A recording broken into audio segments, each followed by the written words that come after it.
وجاء أن الصحابي الجليل المقرئ الفقيه ابن مسعود رضي الله عنه كان يجتني سواكا من أراك، يعني من شجرة أراك، للنبي صلى الله عليه وسلم.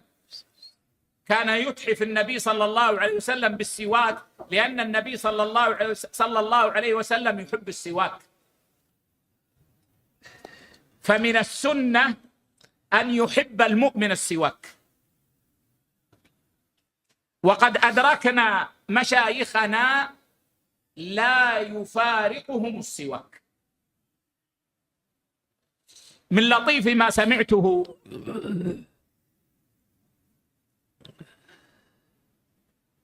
من الشيخ القصير رحمه الله عز وجل رحمة واسعة وجزاه خيرا عن أهل السنة، يقول لطلابه، وما ألطف معاملته لطلابه، يقول: هل رأيتموني مرة داخلا هذا المسجد وليس معي سواك؟ اسألهم، يقول: هل رأيتموني مرة دخلت المسجد ليس معي سواك؟